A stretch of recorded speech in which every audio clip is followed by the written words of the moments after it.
আৰু এনেকুৱা গোচৰে মোক কোনো ধৰণে কোনো যদি ভয় ভাবুকি দিয়া বুলি ভাবিছে ভয় ভাবুকি মই কোনো পোৱা নাই আৰু নকৰোঁ মেলৰ বিষয়টো হৈছে যে মোৰ বিৰুদ্ধে আৰু ছজনৰ বিৰুদ্ধে যি শ্ৰীমতী ৰিণিকী বিয়া শৰ্মাই এটা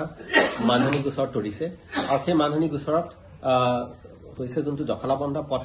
ডাইভাৰ্চন লৈ পেলাই তেওঁ মাটি কাষেৰে যোৱা যোনটো আমি এটা সংবাদমেল কৰিছিলোঁ আৰু কৈছিলোঁ যে তেওঁলোকে তাত উপকৃত হ'ব সেই বিষয়টো 23 জানুৱাৰীত হোৱা সংবাদমেললৈ শুনিছোঁ এইটো হৈছে বুলি কিন্তু এতিয়ালৈকে কোনো গোচৰ মোৰ হাতত পৰা নাই কিন্তু এই বিষয় যেহেতু সংবাদ মাধ্যম বা সামাজিক মাধ্যমত ইমানখিনি এই বিষয়সমূহ চৰ্চা হৈছে মোক বহুতে সুধিছে মই ভাবিছোঁ এইকাৰণে এটা স্পষ্টীকৰণ দিয়া অতি প্ৰয়োজনীয় হৈছে এই ক্ষেত্ৰত মোৰ ইয়াৰ ক্ষেত্ৰত ক'বলৈ তিনিটা গুৰুত্বপূৰ্ণ কথা আছে প্ৰথমতে মই এই সম্পূৰ্ণ গোচৰটো আদৰণি জনাইছোঁ তেনেকুৱা এটা আহিছে আৰু বহুতখিনি কথা ইয়াত জল পটপট হৈ যায় দ্বিতীয়তে ইয়াত এই গোচৰ যোনখন কৰিছে এই গোচৰখন কোনো ধৰণে গ্ৰহণযোগ্য নহয় আইনগতভাৱে আৰু তাত বহুখিনি কাৰণ আছে প্ৰথম কথা হৈছে কি এই ক্ষেত্ৰত ইতিমধ্যে গুৱাহাটী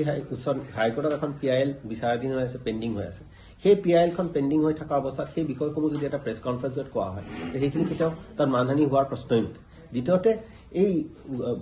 বিষয়সমূহ সত্যৰ ভিতৰত ভিত্তি তেওঁলোকেও সেইটো নাকচ কৰা নাই যে মাটিখিনি তেওঁলোকৰ কাষেৰে যাব ৰাস্তাটো তেওঁলোকৰ মাটি কাষেৰে যাব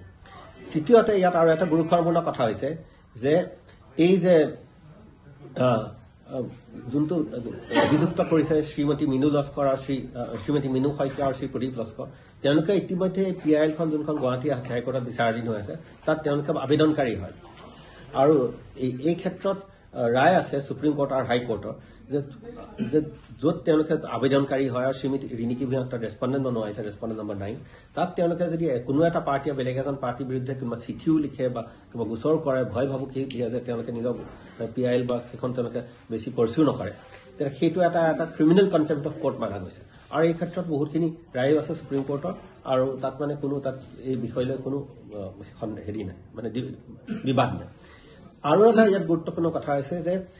তেওঁলোকে এইটো মানহানি গোচৰ কৰিছে যদি মানহানি কৰিছে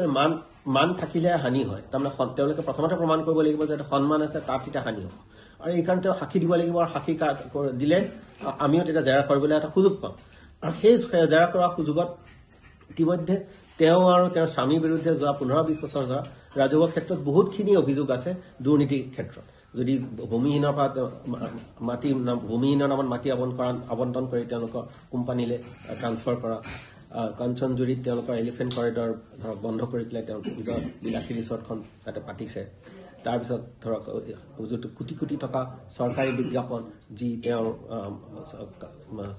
মিডিয়া কোম্পানীবিলাকক চৰকাৰী বিজ্ঞাপন দিয়া হয় তেনে বহুত ধৰণৰ অভিযোগ আছে যি যদি প্ৰমাণ হয় এক প্ৰকাৰে তেতিয়া সেইখিনি এটা প্ৰিভেনশ্যন অফ কৰাপশ্যন এক্ট আৰু ৱাইল্ড লাইফ এক্টৰ অধীনত এইবিলাক অভিযোগ মানে অপৰাধ হ'ব সেইকাৰণে এই এইবিলাক যোনখিনি বিষয়সমূহ আছে মইতো এইটো ভালেই ভাব বুলি কওঁ কিন্তু এইটো বহুতখিনি কথা তেওঁলোকে এই অভিযোগসমূহৰ বিৰুদ্ধে তেওঁলোকে ইতিমধ্যে ৰাজহুৱা ক্ষেত্ৰত কোনো তেওঁলোকে মন্তব্য নিদিয়ে বা স্পষ্টীকৰণ নিদিয়ে এনেকুৱা এটা এই গোচৰত তেতিয়া আমিও এটা সুবিধা পাম ৰাইজেও তেতিয়ালৈ জানিব পাৰিব যে আচলতে তেওঁলোকৰ স্থিতি কি আৰু শেহতীয়াভাৱে মই এইটো কথা কৈ দিওঁ যে এই বিষয়টো লৈ মই জখলাবন্ধাৰ ৰাইজৰ যি 80,000 লাইফ আৰ্থিক দুৰ্যোগৰ ফালে ঠেলা হৈছিলে প্ৰস্তাৱিত ডাইভাৰ্চন লৈ প্ৰস্তাৱিত বিকল্প পথ লৈ সেই যাতে তেওঁলোকৰ লগত থিয় হৈ পেলাই মই এই বিষয়সমূহখিনি আগবঢ়াইছোঁ আৰু এনেকুৱা গোচৰে মোক কোনো ধৰণে কোনো যদি ভয় ভাবুকি দিয়া বুলি ভাবিছে ভয় ভাবুকি মই কোনো পোৱা নাই আৰু নকৰোঁ মই সদায় জখলাবন্ধাৰ ৰাইজক লগত থিয় দিম যাতে তেওঁলোকৰ বৰ্তমানৰ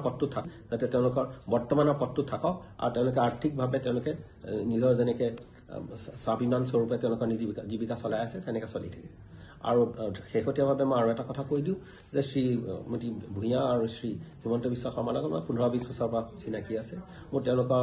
বিৰুদ্ধে ব্যক্তিভাৱে কোনো ক্ষোভ নাই বা হেৰি নাই কিন্তু যদি তেওঁ এজন মুখ্যমন্ত্ৰী হয় আৰু তেওঁ মুখ্যমন্ত্ৰীৰ পত্নী হয় তেওঁলোকে নিজৰ পদটো অপব্যৱহাৰ কৰিব নালাগে আৰু তেওঁলোকে সেই অপব্যৱহাৰ কৰিলেও তেওঁলোকে দুৰ্যোগৰ ফালে ঠেলি দিব নাপায় বা অপকাৰ কৰিব নাপায়